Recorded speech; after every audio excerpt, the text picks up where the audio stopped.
Alright, welcome back to the Supercoach Nuff channel. In this video we're going to review round 16 of the 2025 NRL Supercoach season.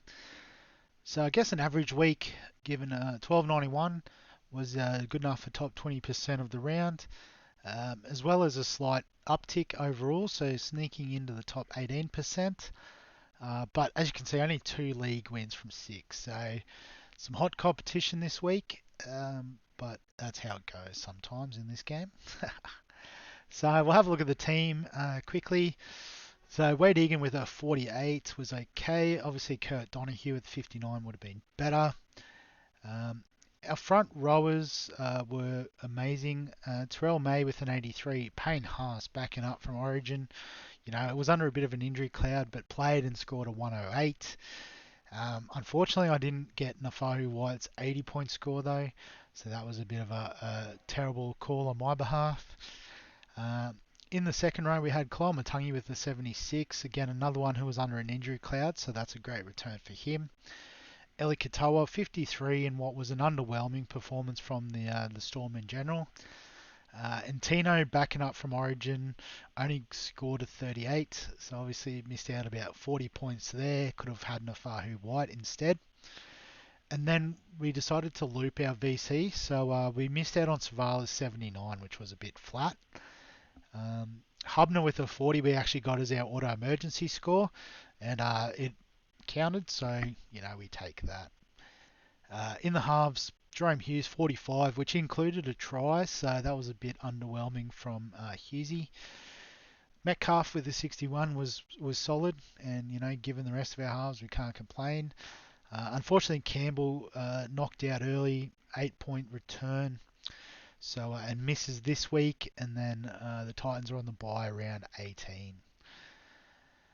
Centre wings, so we did take Herbie's 106 as our VC, which you know was solid enough at the time, but our captain ended up outpointing him just, so you know more so the changing of the captain and then looping out Savala, basically, you know, it wasn't the right call.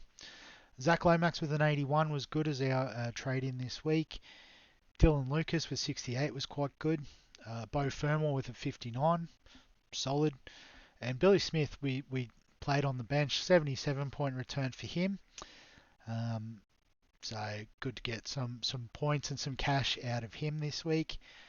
At fullback, Pappy with a 62, including the game-winning field goal. So I think, again, room for improvement there. The Storm as a team weren't overly impressive.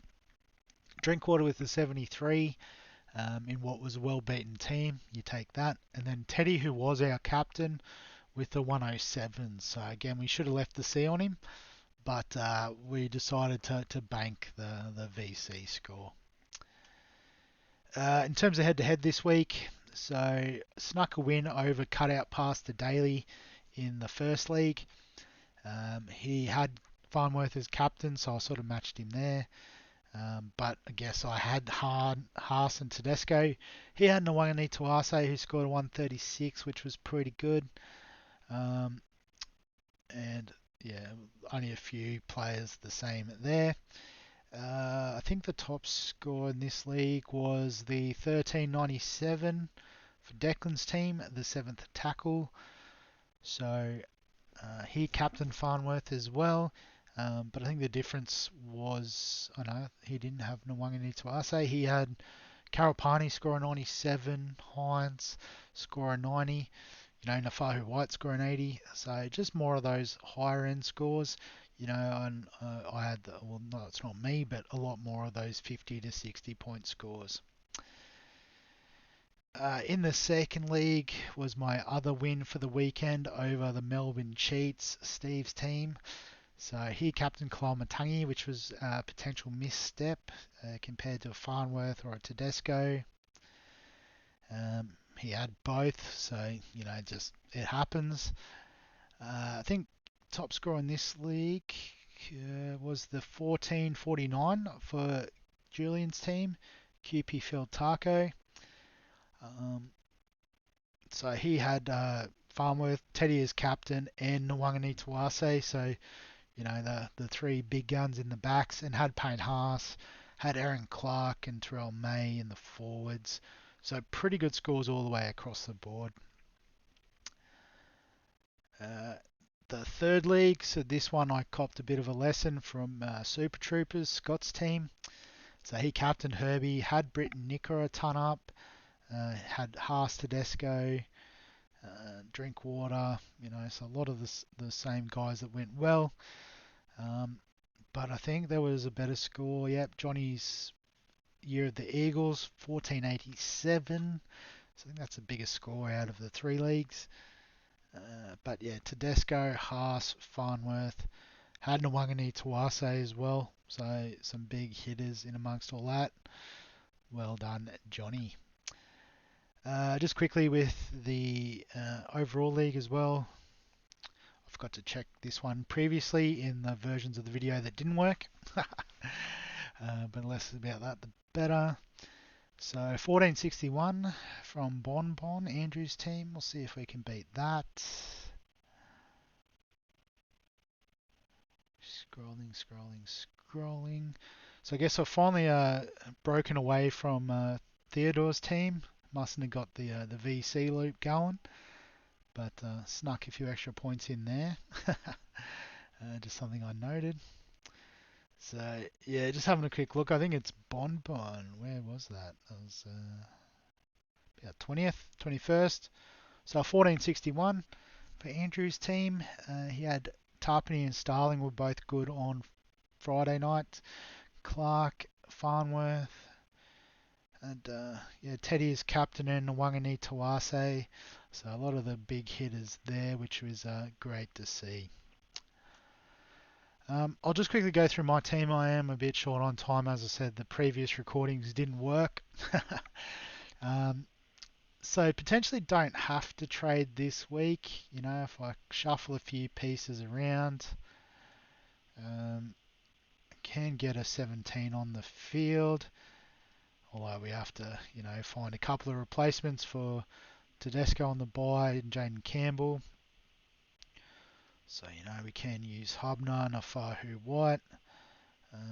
Actually, I need to get Stewart off the field.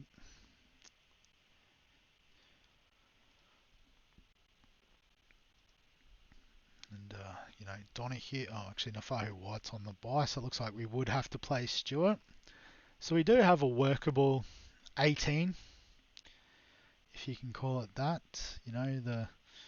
The players there, but I guess we do have a couple of trades. I think the obvious one this week is to bring in Karapani. Has a ridiculous break even.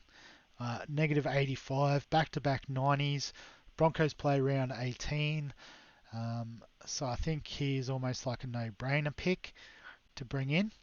And then we do have quite a lot of cash in the bank. So I think we can look at starting to use some of it. While we probably need to hang on to about 400k to upgrade LKT up to Cleary, everything going to plan sort of by round 19. I think we can still look to spend a bit of cash. So probably going to upgrade one of these guys. It probably depends on team lists, but assuming they're the same as what they have been, Stewart named on the bench is a job done as far as I'm concerned. And the player that we're looking to bring in is Jacob Preston. So, still leaves us 370k in the bank. Hopefully Lawson can kick this week. We are probably going to flip him to Stewart next week.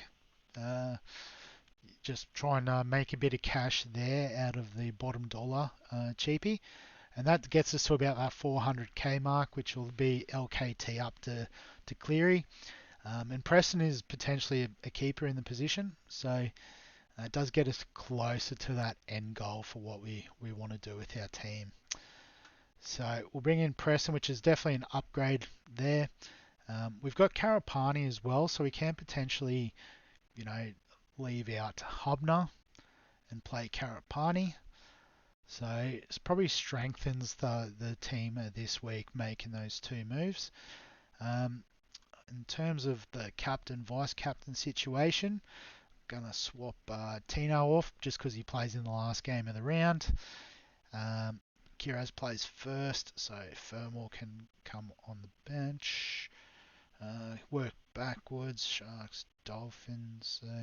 I guess technically Farnworth should sit on the bench, but yeah, I think Karapani's fine on there. Doesn't play that much earlier in the round because Herbie could always be in the conversation for captain.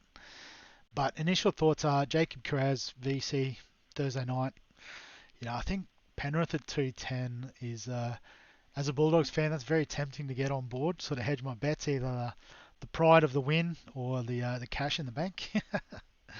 I'm very scared of this fixture, but I guess this is the true test if the Bulldogs are contenders or pretenders.